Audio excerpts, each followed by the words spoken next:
AESF കൊല്ലം ജില്ലാ സമ്മേളനത്തിന്റെ ഭാഗമായി കരുനാഗപ്പള്ളിയിൽ സ്റ്റുഡൻസ് അസംബ്ലി സംഘടിപ്പിച്ചു.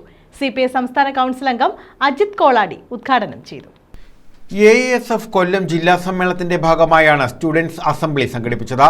കരുനാഗപ്പള്ളിയിൽ സംഘടിപ്പിച്ച സ്റ്റുഡൻസ് അസംബ്ലിയിൽ നൂറുകണക്കിന് വിദ്യാർത്ഥികൾ പങ്കെടുത്തു. CPI സംസ്ഥാന കൗൺസിൽ അംഗം അജിത് കോളാടി ഉദ്ഘാടനം ചെയ്തു. ഇന്ന് ആൾക്കാർക്ക് കൂടുതൽ ഇഷ്ടം ഒന്നും വായിക്കാത്തവരെയാണ്. അതാണ് ഇന്ത്യൻ സമൂഹത്തിന്റെ വലിയൊരു ദുരന്തം. ഇന്ത്യൻ ജനങ്ങളെ വായിപ്പിക്കേണ്ട കടമയാണ് AESF-കാരനുള്ളത്, വിദ്യാർത്ഥികൾക്കുള്ളത്. അതിനാദ്യം നിങ്ങൾ വായിക്കണം.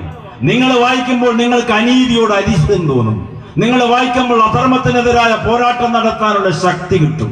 അസഹിഷ്ണുതയ്ക്കെതിരെ പോരാടാൻ നിങ്ങൾക്ക് ഊർജം തന്നെത്താൻ കൈവരും.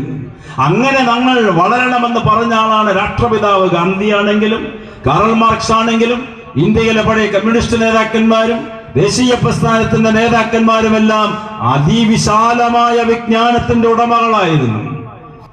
രാഷ്ട്രീയമുള്ളവരാകണം വിദ്യാർത്ഥികൾ. രാഷ്ട്രീയം എന്ന് പറഞ്ഞാൽ രാഷ്ട്രീയ പാർട്ടി എന്നുള്ളതിനേക്കാൾ ഉപരി രാഷ്ട്രത്തെ സംബന്ധിച്ചുള്ള വിജ്ഞാനമുള്ളവരാകണം.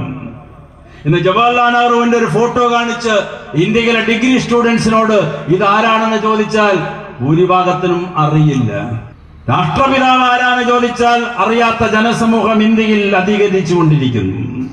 സംഘാടക സമിതി ചെയർമാൻ അഡ്വക്കേറ്റ് MS താര അധ്യക്ഷത വഹിച്ചു. AESF സംസ്ഥാന president RS Rahul Raj, CPI ജില്ലാ assistant secretary advocate Sam K Daniel, CPI ജില്ലാ എക്സിക്യൂട്ടീവ് അംഗം ഐഷുഖാബ, AUIF ദേശീയ കൗൺസിൽ അംഗം S വിനോദ് കുമാർ, കരുനാഗപ്പള്ളി നഗരസഭാ ചെയർമാൻ പടിപ്പൂർ ലത്തീഫ്, AESF ജില്ലാ സെക്രട്ടറി ജോബിൻ ജേക്കബ്, സംഘാടക സമിതി ജോയിന്റ് കൺവീനർ U കണ്ണൻ തുടങ്ങിയവർ പങ്കെടുത്തു. News bureau, Karunagappally.